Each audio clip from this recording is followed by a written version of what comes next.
Internet বিড়ম্বনায় স্থবিরতার রেশ না কাটতেই চট্টগ্রাম বন্দরে নতুন সংকট স্ক্যানার নষ্ট থাকায় 5টির পরিবর্তে 2টি স্ক্যানার দিয়ে আমদানি পণ্যের কন্টেইনার পরীক্ষা করায় প্রতিদিন সৃষ্টি হচ্ছে দীর্ঘ যানজট। এতে যেটিতে দেখা দিচ্ছে বিশৃঙ্খলা, নষ্ট হচ্ছে কর্মঘণ্টাও, আবার চাপের কারণে ব্যাহত হচ্ছে পণ্য যাচাই কাজও। ফখরুল ইসলামের রিপোর্টার ছবি তুলেছেন সেলিমুল্লাহ।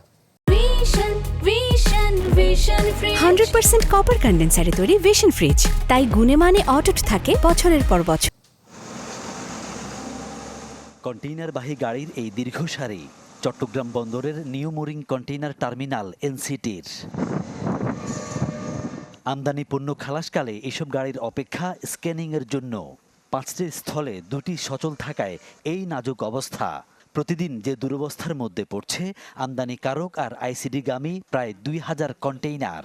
গাড়ি না থাকলে অনেকক্ষণ রেস্ট করে, গাড়ি জমাইয়া তারপর জাম বাজাইয়া তারপর এখানে স্কেলিং চালু করে। ডিপুর কতগুলো গাড়ি আছে, এগুলা যেটি সাইডে ওটি আবার একে যায়, আবার পাশের যেটা আছে এটা আবার এনসিটি পাঠাই দেয়। মনে করেন সবগুলো একসাথে হইলে আর একটা জটলা বানিয়ে যায়। যে কন্টেনার 1 থেকে 2 ঘন্টায় বেরোয় যাওয়ার কথা, সেটা এখন সারা রাতও বসে থাকতে হচ্ছে এবং এতে আনুষঙ্গিক অন্যান্য যে বন্দরের যে কার্যক্রম সেখানেও আমাদেরই ব্যাঘাত ঘটছে। স্ক্যানার যতক্ষণ পর্যন্ত এই পাঁচটা সঠিকভাবে না চলবে ততক্ষণ পর্যন্ত এখান থেকে উত্তরণের কোনো সুযোগ নেই।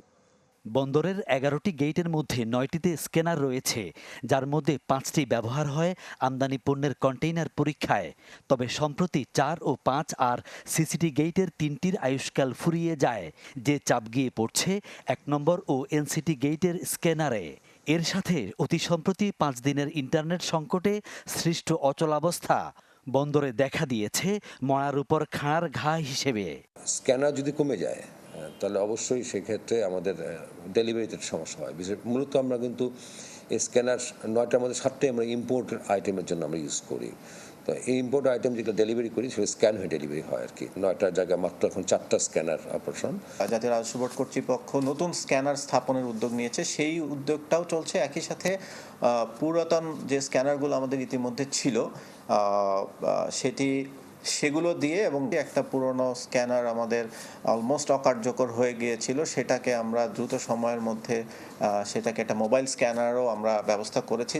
চোরাচালান প্রতিরোধ ও বৈশ্বিক নীতিমালার বাধ্যবাধকতায় চট্টগ্রাম বন্দরে 2009 সালে প্রথম স্ক্যানার স্থাপন করে এনবিআর। ফখরুল ইসলাম, চ্যানেল 24, চট্টগ্রাম।